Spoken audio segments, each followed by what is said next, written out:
Welcome back to your channel Tripitak. हम लोग फिर से लेकर के आ गए हैं आपका बिहार स्पेशल। बिहार स्पेशल में आपका विद्यार्थी का जो योगदान था फ्रीडम स्ट्रगल में, रोल ऑफ स्टूडेंट, वो कंप्लीट हो चुका है। मजदूर का क्या योगदान था वो भी कंप्लीट हो चुका है। किस किस तरीके का मजदूर आंदोलन हुआ वो भी कंप्लीट हो चुका है। किसानों का जो भी आंदोलन हुआ वो भी कंप्लीट हो चुका है। बाकी Indian freedom struggle in Bihar, जैसे home rule movement, non cooperation movement, सारा पढ़ा दिए हैं। आगे हम लोग समझते हैं। आप लोग एक काम कीजिए, इस चैनल के प्लेलिस्ट, आपके त्रिपिटक चैनल, उसके प्लेलिस्ट में जाइए, ठीक है, और वहां जाकर के प्लेलिस्ट पे सर्च कीजिए। जो भी आप देखेंगे प्लेलिस्ट में आपको दिख जाएगा Bihar special series, Lucent model और एनसीईआरटी स्पेशल। एक आध हम साइंस भी धीरे धीरे लाने का कोशिश कर रहे हैं, तो देखिए। अगर आपको पसंद आए तो चैनल को सब्सक्राइब कीजिए, लाइक कीजिए, शेयर कीजिए वीडियो को ज्यादा से ज्यादा, ताकि ये वीडियो चैनल जल्दी से जल्दी प्रमोट हो। बाकी तो आप लोग सपोर्ट करते रहिए यहाँ पे। हाँ, कंटेंट रिलेटेड कोई प्रॉब्लम हो तो नीचे कमेंट में जरूर बताइए। और हाँ, अगर आप लोग को कंटेंट अच्छा लगता है तो मेरे मोटिवेशन के लिए नीचे कमेंट जरूर किया कीजिए, ठीक है। चलिए, थैंक यू। अब हम शुरू करते हैं। देखिएगा, तो बिहार में क्रांतिकारियों का क्या योगदान था? आप बता सकते हैं कि बिहार में क्रांतिकारियों का क्या योगदान था? तो उससे पहले तो ये जानना पड़ेगा कि आखिर ये क्रांतिकारी हुए कैसे, कब हुए, तो उसको समझना पड़ेगा हम लोगों को। याद है? नहीं। हाँ, तो देखिए हम क्या कह रहे हैं आपसे कि जो सियाराम, ये बिहार में क्रांतिकारी या कहीं भी, भारत शुरू से ही हिंसावादी नहीं रहा। भारतीय लोग हर वक्त हिंसा तो करते नहीं है, वायलेंट रहते नहीं है। तो अचानक से क्रांतिकारी लोग कैसे आए? तो 1885 में कांग्रेस बन करके तैयार हुआ। उस समय फिर लोगों को लगा कि भाई कांग्रेस बन गया है, तो लोग धीरे धीरे कांग्रेस में बैठ करके भारतीय लोग, और भारतीय लोगों का डिमांड पूरा करेंगे, और इस तरीके से फिर क्या हो जाएगा, एक दिन भारत स्वराज तो पा ही लेगा, फिर आजाद भी हो जाएगा। बट कांग्रेस की जो नीतियां थी काफी धीरे मतलब मध्यम थी, काफी धीरे धीरे चल रही थी। मतलब प्रोग्रेस जो था कांग्रेस में वो काफी धीरे धीरे चल रहा था, जिसके कारण से आप देखेंगे कि कांग्रेस के कुछ लोगों में, है ना, लाल बाल पाल, और इधर बाकी नेहरू और जो भी हैं सभी लोग एक साइड, और ये तीन एक साइड। ये लोग नरम दल गरम दल में विभाजित हो गए 1907 में।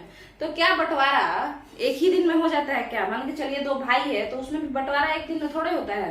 पहले ही से झगड़ा चल रहा होता है, पहले ही से मनमुटाव चल रहा होता है। उसी तरीके से कांग्रेस में भी आइडियोलॉजी का, है ना, आइडियोलॉजी का भेदभाव चल रहा होता है, झगड़ा चल रहा होता है, मनमुटाव चल रहा होता है। तो हुआ क्या कि लोगों को लगा, यूथ को लगा कि कांग्रेस बड़ा स्लो चल रही है, ऐसे तो काम नहीं चलेगा। तो हुआ कि क्या किया जाए। यूथ, देखिए सबसे ज्यादा इम्पेशेंट, धैर्यहीन कोई होता है तो वो यूथ ही होता है। यंग एज उसी टाइप का एज है। अगर आप यंग एज में बहुत ज्यादा धैर्यवान हैं तब आप में ज्यादा दिक्कत है, क्योंकि इतना ज्यादा धैर्य यंग एज में आता ही नहीं है। हम लोग बहुत ही ज्यादा क्या होते हैं, एनर्जेटिक होते हैं यंग एज में, जिस कारण से हम लोग हर चीज का इंस्टेंट रिजल्ट चाहते हैं, जल्दी से जल्दी हमको रिजल्ट मिले। तो उसी तरीके से हम लोग जो देखेंगे, जो यूथ है, और कुछ लोग बड़े भी होते हैं, मतलब एजेड भी होते हैं, तो भी उनका जो होता है क्या होता है, मतलब बहुत ही एनर्जेटिक रहते हैं, उनको इंस्टेंट रिजल्ट चाहिए। थोड़े से क्रांतिकारी टाइप के माइंडसेट के ही कुछ लोग होते हैं, तो उसको हम लोग समझेंगे। तो हुआ क्या कि माने आपका ये बंगाल का जो विभाजन हुआ, बंगाल का विभाजन जो हुआ तो वो 1905 में, बट अनाउंस उसको कर दिया गया था 1903 में, अखबार में आने लगा था। और उसके पहले से ही बातचीत चल रहा था। कोई भी चीज अखबार में आने से पहले दिमाग में लोगों के मुंह पे आता है, जुबान पे आता है, तो उस तरीके से बातचीत चल रहा था कि बंगाल का विभाजन होने वाला है, हिंदू मुस्लिम को बांटा जाएगा। तो जिस तरीके से आज हिंदू मुस्लिम में कम्युनल वायलेंस और ये सब भारत में देखने को मिलता है, आप 1857 के विद्रोह में देखे होंगे कि किस तरीके से हिंदू और मुस्लिम दोनों साथ मिलकर अंग्रेजों से लड़े थे। तो ये जो हमारा कंट्री है, ये कंपोजिट कल्चर, यहाँ पे युग्मित संस्कृति है। युग्मित संस्कृति मतलब दोनों मिल करके साथ रहने वाले संस्कृति में से हम लोग थे। बट चूंकि यहाँ पे फिर डिवाइड एंड रूल और फुट डालो शासन करो के वजह से कहीं ना कहीं एक कम्युनलिज्म का बीज बो दिया गया, ठीक है। तो अभी तक हम लोग झगड़ा करते ही रहते हैं। तो हुआ क्या कि बंगाल का जो विभाजन है, तो उसमें आप देखेंगे कैसे रक्षाबंधन ये सब मनाया जाता है, हिंदू मुस्लिम लोग एक दूसरे के साथ मनाते हैं। तो वो तो हम लोग जब स्वदेशी आंदोलन पढ़ेंगे तब देखेंगे। बट हुआ क्या, यही बंगाल के विभाजन का जो ये बात आया, ये जो खबर आया कि बंगाल को बांट दिया जाएगा, ये यूथ को बिल्कुल पसंद नहीं आया कि हम लोग मिलजुल के रहते हैं, ऐसा कैसे हो सकता है। और ऊपर से कांग्रेस इस पे भी मध्यम चाल से चल रही है। तो इन लोगों ने कहा कि भाई नहीं रहेंगे हम साथ में, तो कैसे नहीं रहेंगे, कांग्रेस से हट जाएंगे क्या? तो बोला लोग कि नहीं, कांग्रेस से थोड़े हटेंगे, कांग्रेस से तो लीडरशिप माने कांग्रेस के तहत ही तो हम लोग चुनाव लड़ सकते हैं, ये सब फायदा है, तो कांग्रेस से नहीं हटेंगे। बट कांग्रेस जैसे चल रही है वैसे नहीं चलेंगे। हम लोग कैसे चलेंगे? तो हम लोग थोड़ा सा माने टेररिस्ट माइंड से, टेररिस्ट इसको कहना गलत है, टेररिस्ट क्योंकि कौन कह सकता है?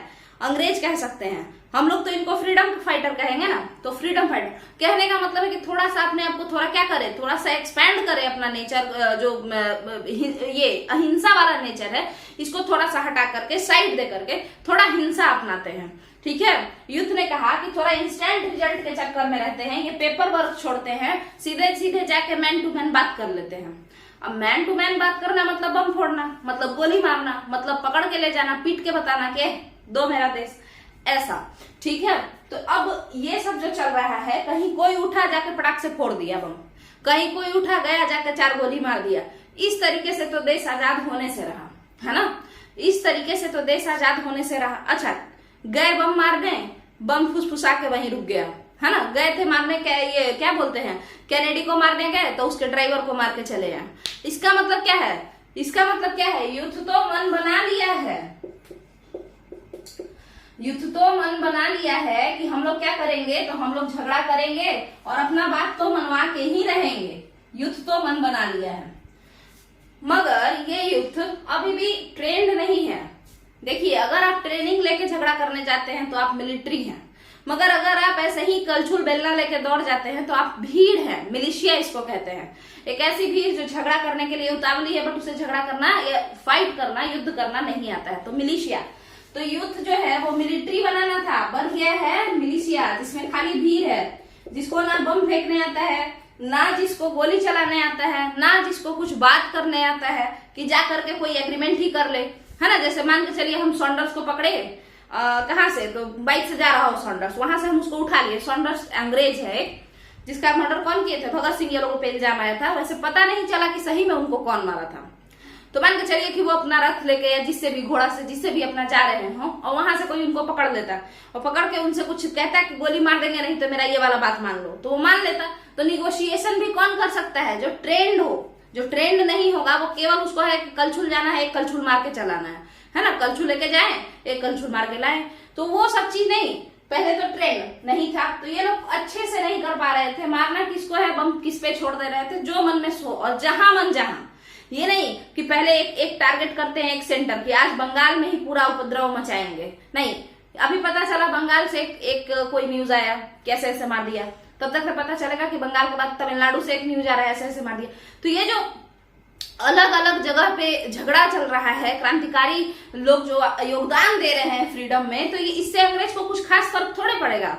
मान के चलिए कि यहाँ वाला बंगाल वाला, बंगाल में जो अंग्रेज हैं या उनके जो ऑफिसर्स हैं वो लोग संभाल लेंगे, तमिलनाडु वाला वो लोग संभाल लेंगे जो तमिलनाडु में काम करते हैं। बट बंगाल में ही सारा लोग आ जाए, बोले कि पहले बंगाल में पीटते हैं दबा के, तो फिर डर बन जाएगा ना। पहले बंगाल साफ हो जाएगा, उसके बाद तमिलनाडु साफ हो जाएगा। तो कहने का मतलब क्या है कि कोई एक प्रॉपर प्लानिंग ही नहीं था इन यूथ के पास कि किस तरीके से हम अपने स्वतंत्रता आंदोलन को आगे बढ़ाएं। तो lack of training and lack of planning, दोनों ही बातें थी। प्लानिंग भी नहीं था, प्लानिंग की कमी थी, जिसको हम इंग्लिश में क्या कहेंगे, लैक ऑफ प्लानिंग। और मिलिट्री जो ट्रेनिंग है उसका भी कमी था, तो लैक ऑफ ट्रेनिंग। अब यही सबको देखते हुए सबसे ज्यादा आप खुद बताइए, बंगाल का विभाजन हो रहा है। विभाजन किसका हो रहा है? बंगाल का विभाजन हो रहा है। तो आप खुद बताइए कि सबसे ज्यादा दुखी कौन होगा इससे? बंगाली लोग।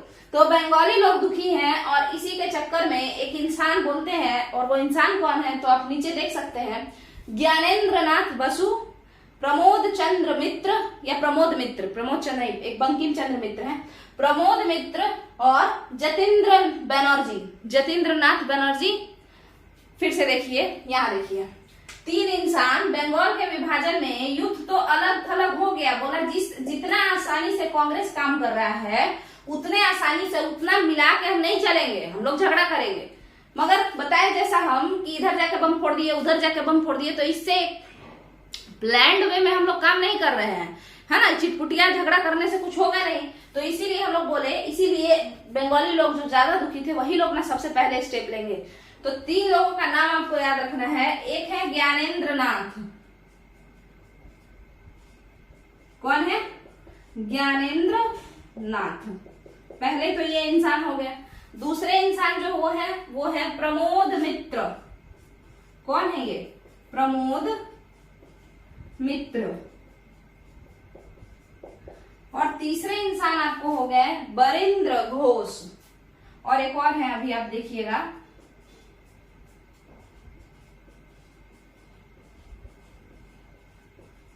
जतेंद्र नाथ बनर्जी।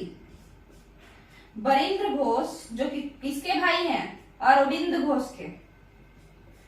अरविंद घोष के बहुत अच्छे भाई हैं, सॉरी, अरविंद घोष के भाई हैं बरिंद्र घोष, बड़े भाई, और बरिंद्र घोष के बहुत अच्छे दोस्त हैं जतेंद्र नाथ बनर्जी।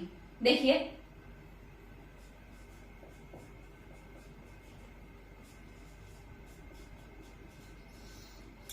ये चार नाम आप लोगों को याद करना पड़ेगा। हालांकि ये बिहार के लिए नहीं है, मगर अब जब हम लोग मॉडर्न इंडिया पढ़ेंगे उसमें भी ये नाम है। आखिर अनुशीलन समिति यहाँ इतना ज्यादा है, पटना अनुशीलन समिति, ढाका अनुशीलन समिति, भागलपुर अनुशीलन समिति, तो आप लोग कैसे जानेंगे ना कि आखिर ये अनुशीलन समिति कैसे आया। तो देखिए, ये चार लोग, एक ज्ञानेंद्र नाथ नाम के इंसान थे। कौन नाथ? ज्ञान के देवता ज्ञानेंद्र नाथ। तो वो बोले कि युद्ध को ऐसे बरगलाना ठीक नहीं है, मतलब ऐसे बेवकूफ बनाना या ऐसे ही किसी भी तरफ छोड़ देना, तो ऐसे युद्ध क्या होगा, तो युद्ध का जो एनर्जी है ना वो डिस्ट्रॉय हो जाएगा, वो अच्छे से नहीं। एक प्रॉपर डायरेक्शन दो ताकि जो युद्ध का एनर्जी है उसका सही में क्या हो सके, मतलब बेस्ट यूटिलाइजेशन हो सके। तो इसी के लिए ज्ञानेंद्र नाथ कहें कि युद्ध को अनुशासन सीखना होगा। अभी अनुशासन कैसा? जैसे अनुशासन ऐसा कि ट्रेनिंग तुमको सुबह 5 बजे से उठ के और 10 बजे दौड़ना है, 10 बजे तक दौड़ना है, इतना से इतना बजे में तुमको ट्रेनिंग लेना है बम कैसे बनाना है, इतना से इतना बजे में ट्रेनिंग लेना है कैसे गोली चलाना है, तुमको ट्रेनिंग लेना है सामने पत्थर रख करके कि वहां वो इंसान है और वहां से फिर गोली मारना है। ये सारा ट्रेनिंग एक अनुशासन में, एक डिसिप्लिन्ड वे में लेना है, ठीक है। ये नहीं कि 10 दिन से आराम से घर में पड़े हैं और उसके बाद अचानक से चलो मार के आते हैं, पकड़ा गया, वैसे नहीं करना है। इसके अलावा प्लान रहना चाहिए कि इस दिन पहले ही से पता होना चाहिए कि फलाना दिन को वो इंसान, कोई अंग्रेज है, वो आ रहा है, और उसके 2-3 महीना पहले से ही उसके लिए पूरा चाल चलना शुरू है ना। ऐसे ये लोग इस तरीके का, कौन बोले? ज्ञानेंद्र नाथ ऐसा बोले कि देखो भाई, अनुशासन बहुत जरूरी है, डिसिप्लिन बहुत जरूरी है। और जैसा कि हम लोग जानते हैं कि किसी भी वर्क के लिए डिसिप्लिन बहुत ज्यादा जरूरी है। ज्यादातर लोग कैसे होते हैं, पढ़ने में ठीक ठाक होते हैं, बट चूंकि वो डिसिप्लिन नहीं होते हैं, इसी वजह से उनके पास जॉब भी नहीं होता है ना। और इंस्टेंट रिजल्ट तो सरकारी नौकरी देने से रहा। तो चलिए ठीक है, देखते हैं यहाँ पे। तो ये ज्ञानेंद्र नाथ जो है, ये कलकत्ता के पास ही नजदीक में एक शहर है मिदनापुर। कौन सा पुर? मिदना, POR, ठीक है, मिदनापुर। ये जो शहर, यहीं पे एक अनुशीलन समिति बनाते हैं। इसमें कहते हैं कि वही युद्धाओ जिसको अनुशासन के साथ अपना सारा ट्रेनिंग लेना है, मिलिट्री ट्रेनिंग, ठीक है। तो हुआ कि ठीक है भाई, ये बात कलकत्ता में फैलता है कि भाई बहुत अच्छा एक संस्था खोला गया है, बहुत बढ़िया संस्था है। युद्ध के एनर्जी को किस तरीके से प्रॉपर डायरेक्शन देना है, सही दिशा देना है, वहां यहाँ पे वही चीज इस संस्था में सिखाया जाता है।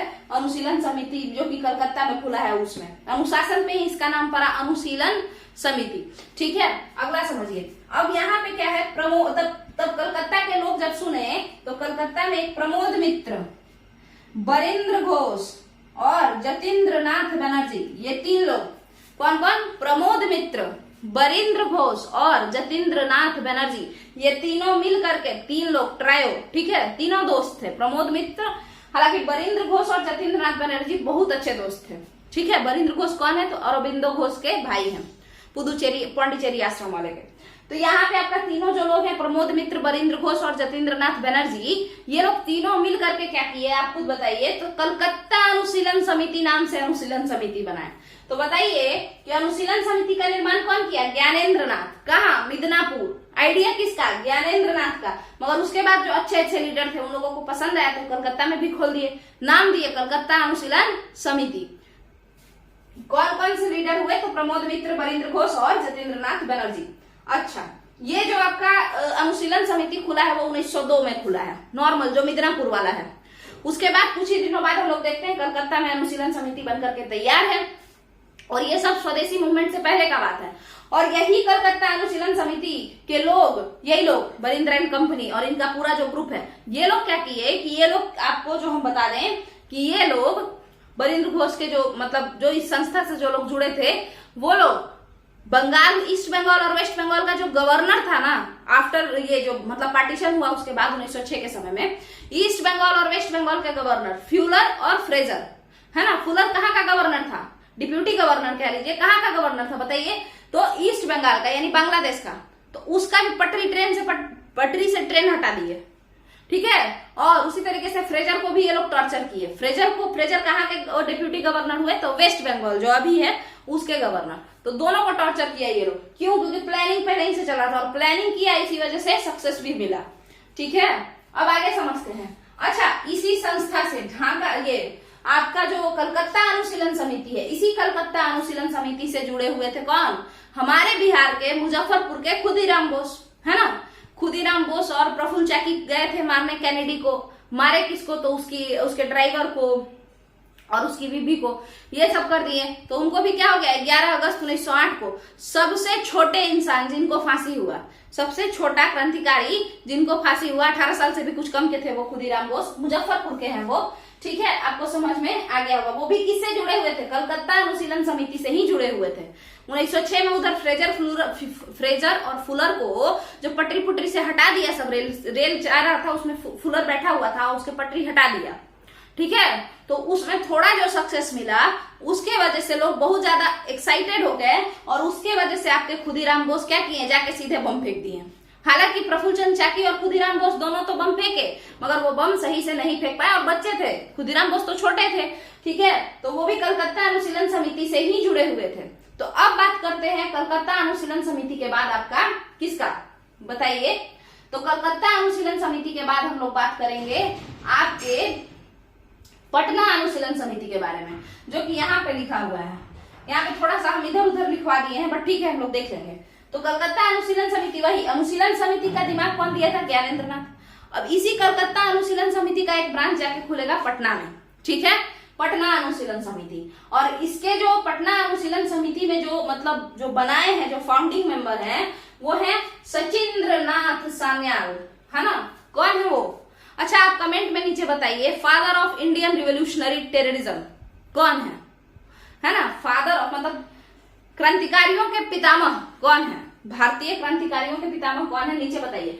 और क्रांतिकारियों की माता कौन है, आप लोग को अच्छे से पता होगा, वही जो जर्मनी में क्या की थी, झंडा फहराई थी, वही है। आप लोग नीचे कमेंट में लिखिएगा। चलिए देखिए यहाँ पे, तो यहाँ पे पटना अनुशीलन समिति, जो कि कलकत्ता अनुशीलन समिति का ही पटना वाला ब्रांच है, तो उसको कौन बनाया, सचिंद्र नाथ सान्याल और बंकिम चंद्र मित्र। आपको बता दें कि ये जो बंकिम चंद्र मित्र है, ये पढ़ने वाला छात्र है, जो कि आपका पटना में पढ़ता है, ये बीएन कॉलेज में। पटना का जो बीएन कॉलेज है, गांधी मैदान के साइड है सर, तो वहां पे ये बंकिम चंद्र मित्र पढ़ते रहता है। और उसके अलावा क्योंकि ये यूथ है, इसको इंस्टेंट रिजल्ट चाहिए, तो ये भी इन सारी चीज में इन्वॉल्व रहता है। तो पटना अनुशीलन समिति आपका क्लियर है ना। इसी का है, कलकत्ता अनुशीलन समिति का ही ब्रांच है। अगला बीसी मित्र, जो बंकिम चंद्र मित्र हैं, बंकिम चंद्र मित्र जो है वो हिंदू बॉयज एसोसिएशन अकेले बनाते हैं। बीएन कॉलेज में बैठे बैठे बोर हो रहे होते हैं, तो कहते हैं हिंदू बॉयज एसोसिएशन बना लेते हैं। याद रखिएगा, क्वेश्चन आया है, हिंदू बॉयज एसोसिएशन कौन बनाया है, बीसी मित्र, जो कि पटना अनुशीलन समिति के भी फाउंडिंग मेंबर हैं।